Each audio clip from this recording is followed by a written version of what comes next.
दीवाना।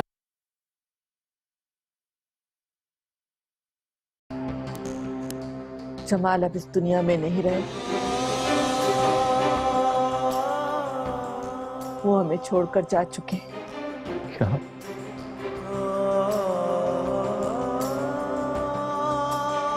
जमाल भाई इस दुनिया में नहीं रहे?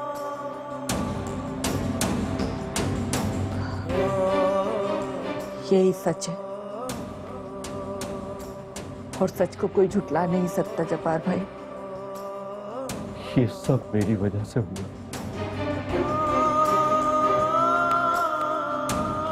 मैं वो बदनसीब हूं जो माफी भी नहीं मांग सका। किस्मत के लिखे को कौन टाल सकता है? नहीं भाभी नहीं, कसूरवार हम खुद होते हैं और सारा इल्जाम किस्मत पे डाल देते हैं।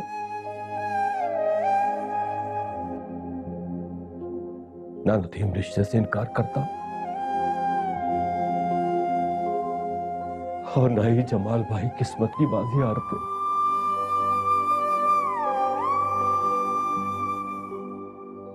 मैं तो हया बेटी को सिद्ध के दिल से अपनी बहू बनाना चाहता था। खुदा के वास्ते जब्बार भाई, अब ये पुरानी बातें मत दोहराएं, वरना मेरे दिल को तकलीफ होगी। बड़ी मुश्किल से, बहुत कोशिश करके हमने खुद को संभालने की कोशिश की है।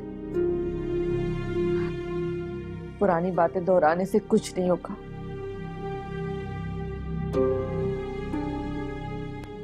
आप तो अभी तूफान के बाद की तबाही का मंजर देख रहे हैं जब्बार भाई, लेकिन हम तो इस तूफान से गुजर चुके हैं।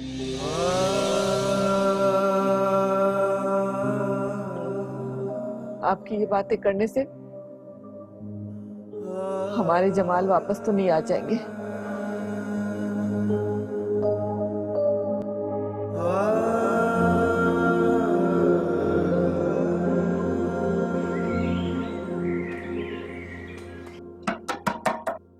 आ जाइए। आपको अंदर आने के लिए कब से इजाजत की जरूरत पड़ गई? अब आपको और मुझे दोनों को इजाजत लेके ही अंदर आना होगा। लीजिए। बैठिए।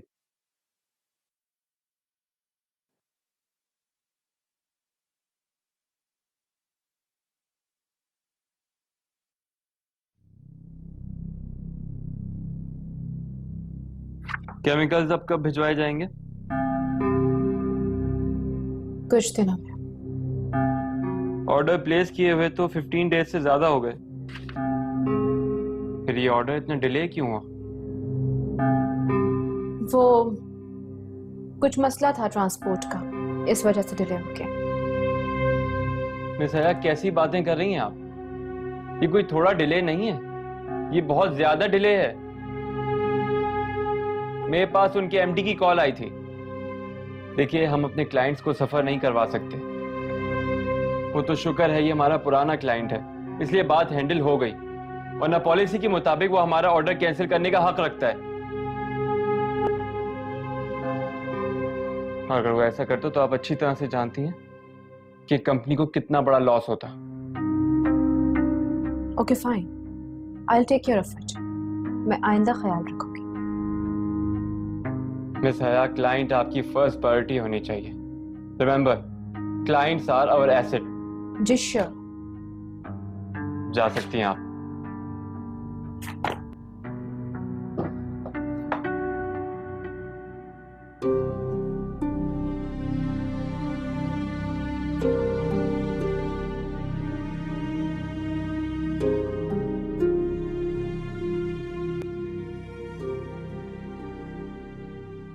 अरे बेगम साहिबा, फोन तो उठा लो।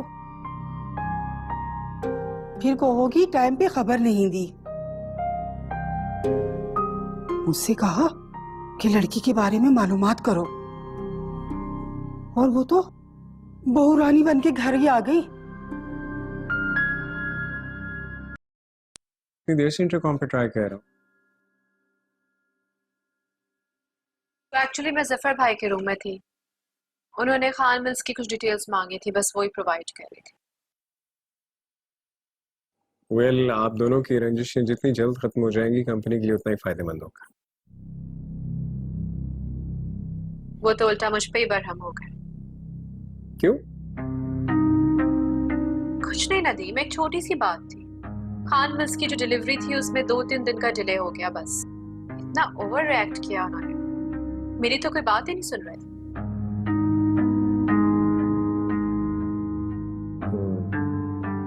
Actually, he is very concerned about the company और जैसे कि मैंने तुम्हें हमेशा बताया, he is not just an employee, he is more than a friend to me. So जी हाँ, इसी वजह से तो मैं उन्हें बर्दाश्त कर रही हूँ, वरना अगर कोई और होता तो खैर। एक बात तो बताइए मुझे नदीम, आपको अच्छा लगता है आपकी मिसेस को कोई अपने रूम में बुलाए, अजीब तरह से उससे बात करे, छोटी छोटी बातों के लिए मिसबिहेव करे? मैं इस कंपनी की मालिक की बीवी हूँ, कैसे कोई इस तरह से इंसल्टिंग वे में मुझसे बात कर सकता है? क्या तुम ठीक रही हो? I think I should do something about it, huh?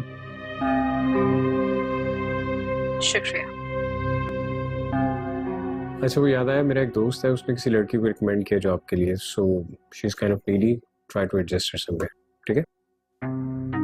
Sure, I will.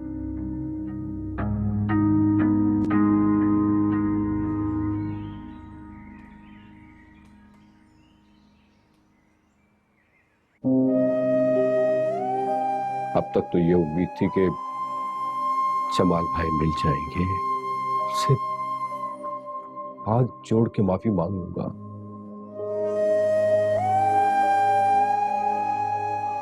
दिल का बोझ हल्का हो जाएगा, लेकिन यहां तो जमाल भाई नहीं रहे। मगर अंकल, इसमें आपका क्या कसूर है? आप खुद को क्यों कसूरवार ठहरा रहे हैं? अच्छा छोड़ेंगे सब, आप पानी पीजिए। नहीं बेटा नहीं, मैं मुजरिम हूं, मासूम बच्चों के बाप का कातिल। ये सब मेरी वजह से हुआ है। तुम्हारे सर से बाप का साया उठ गया, शहर बदर हो गए तुम लोग। गुनाहगार हूं बेटा मैं, तुम लोगों का गुनाहगार। मुझे माफ कर दो बेटा, प्लीज मुझे माफ कर दो। नहीं अंकल, आप पानी पीजिए। अंकल आप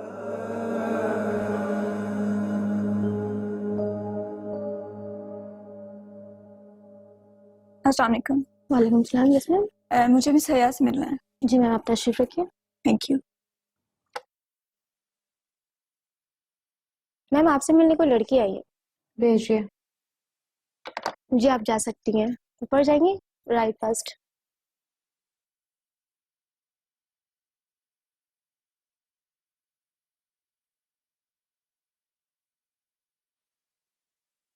अस्सलाम वालेकुम। वालेकुम सलाम, बैठिए।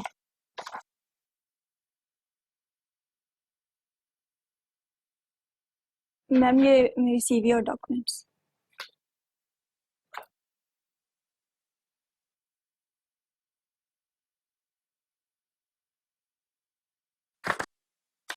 यहाँ जॉब करने का क्यों सोचा आपने? मैम मुझे तो जॉब करनी है, कहीं भी मिल जाती तो कर लेती।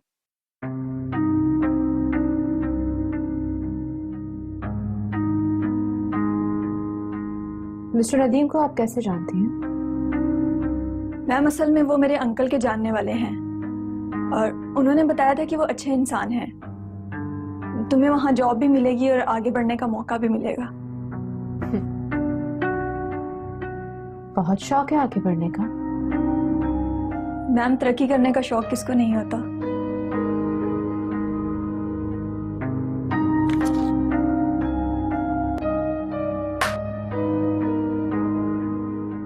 अगर तुम्हें यहाँ जॉब नहीं मिली तो क्या करोगे? तो कहीं और सर्च करूंगी, क्योंकि जॉब करना मेरे लिए बहुत ज़रूरी है।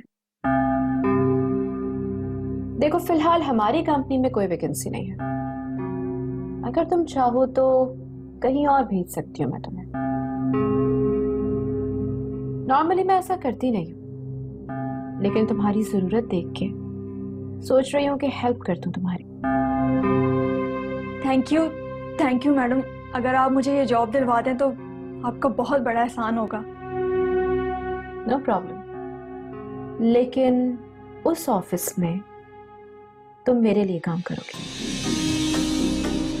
मैं समझी नहीं मैम, मुझे वहां आपके लिए काम करना पड़ेगा? क्या मतलब, क्या काम करना पड़ेगा? तुम जाके मुझे उस ऑफिस की खबरें दिया करोगी। जो जो मैं पूछूंगी वो बताओगी, और जो मैं कहूंगी वो करोगी। परेशान मत हो, तुम्हारा फायदा ही होगा। इसके बदले में तुम्हें अलग से पैसे दूंगी मैं। तो सोचो, सैलरी अलग मिलेगी और जो पैसे मैं दूंगी वो अलग। लेकिन मैम, मैं ऐसा कोई काम नहीं करूंगी जिससे मैं फंस जाऊं। ओह प्लीज, ऐसा कुछ भी नहीं है। तुम्हें क्या लगता है कि मैं ये काम किसी बैड इंटेंशन की वजह से कर रही हूँ? Not at all. मुझे तो सिर्फ मेरी कंपनी का फायदा चाहिए, इसीलिए थोड़ी बहुत इंफॉर्मेशन लूंगी उस कंपनी की, बस। ठीक है मैम, मुझे तो जॉब चाहिए। बाकी आप जो पूछेंगी मैं आपको बता दूंगी। That's like a good girl. Wait a minute, huh?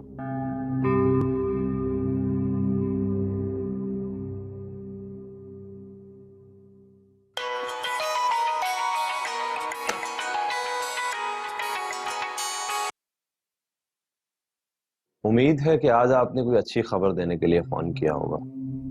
वैसे आपकी उम्र बहुत लंबी है, मैं भी बस आपको ही याद कर रहा था। देखिए, ये बातें तो होती रहती हैं और होती ही रहेंगी। फिलहाल वो सुनिए जो बताने के लिए मैंने आपको कॉल किया है। जी जी, मैं जानता हूँ कि आप बड़ी बामकसद बात करने वाली खातून हैं। आप मुझे पहले भी कई बार बता चुके हैं। अच्छी बात है, आप बहुत जल्दी सब कुछ समझ जाते हैं। वैसे आप भी बहुत नादान समझते हैं मुझे। Okay, forget it, come to the point. आपके पास एक लड़की भेज रही हूँ, उसे जॉब चाहिए। क्यों? आप मेरे पास लड़की क्यों भेज रही हैं? हालांकि आपकी कंपनी तो मेरी कंपनी से बहुत बड़ी है, उसे वहां एडजस्ट करें ना। ये लड़की बहुत अच्छी है, well educated and good in work. मैं इसे यहीं पे एडजस्ट कर लेती, मगर हमारे पास कोई वैकेंसी नहीं है, इसीलिए आपके पास भेज रही हूँ। कहीं ये मेरे खिलाफ कोई नई चाल तो नहीं तुम्हारी? मिस्टर शहरियार, जहां एक बार ताल्लुक बन जाए ना, वहां चाल चलने का सोचते भी नहीं है। फिर तो आप जो कहेंगी करना पड़ेगा मुझे। गुड। जो लड़की मैं भेज रही हूँ उसका नाम जहारा है, देख लीजिएगा।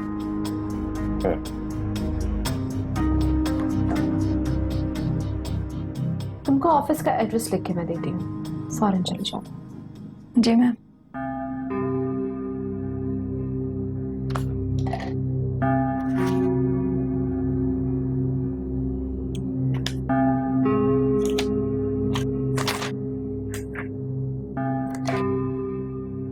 Thank you ma'am, thank you so much. माफ।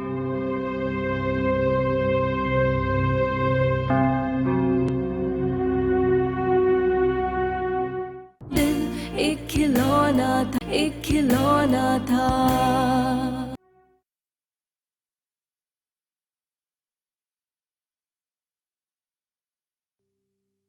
अभी हया की शादी हो गई क्या? नहीं भाई साहब, हया की शादी अभी तक नहीं हुई है। लगता है वो मुझसे मिलना ही नहीं चाहती। नहीं अंकल, वो घर पे नहीं है, ऑफिस गई हुई है। जॉब करती है? जी, जमाल के इस दुनिया से जाने के बाद हया ने इस घर की जिम्मेदारियां संभाल ली हैं। वही जॉब करके हमारा उस घर का खर्चा उठा रही है। मैं तो ये सोच सोच के परेशान हो जाती हूँ कि अगर हया जॉब न करती तो हमारा गुजारा किस तरह होता। कितने बजे तक आती है हया? वो आ जाती है इस वक्त तक, लेकिन मालूम नहीं आज किस वक्त आए। ठीक है, मैं उसका इंतजार कर लूंगा। हया बेटी से मिले बगैर मैं जाऊंगा नहीं। वैसे भी होटल में दिल नहीं लगता। लेकिन मैं कुछ कह नहीं सकती कि वो किस वक्त तक आएगी। और आप होटल में क्यों ठहरे हुए? आपका बेटा भी तो कराची में, आप उसके घर में नहीं रह रहे? हाँ, है तो कराची में, लेकिन कैसे मिली? क्या दिया उसने मुझे सिवाय पछतावे, दुख और शर्मिंदगी के? बहुत ही तकलीफ होती है जब कोई उसका जिक्र करता है, नाम भी लेता है। एक्सक्यूज मी भाई साहब, मैं आती हूँ जरा।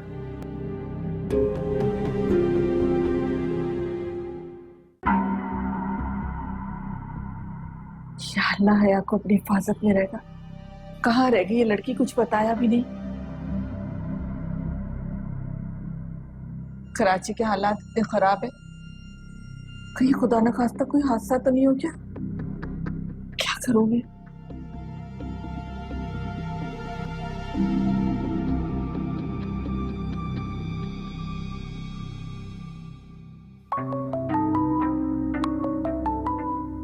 क्या करूं? फोन उठाऊं या नहीं उठाऊं? फोन उठा लिया तो अम्मी को क्या जवाब दूंगी? कहाँ थी रात भर?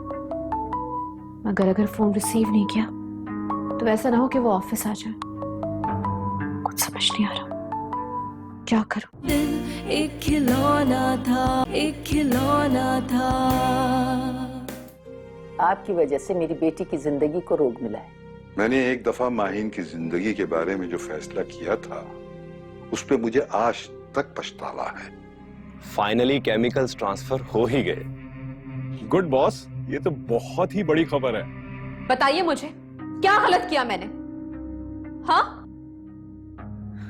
कल तक तो मेरी वजह से ये घर चल रहा था, और आज मेरी वजह से आप इस जमाने में रुस्वा हो जाएंगी। जीवन में खुशियों के दिन कितने थोड़े थे, आंखों ने आंखों से क्यों रिश्ते जोड़े थे। कच्ची नींदों के ख्वाब थे, बहती आंखों से बह गए किस्मत के हाथों में। दिल एक खिलौना था,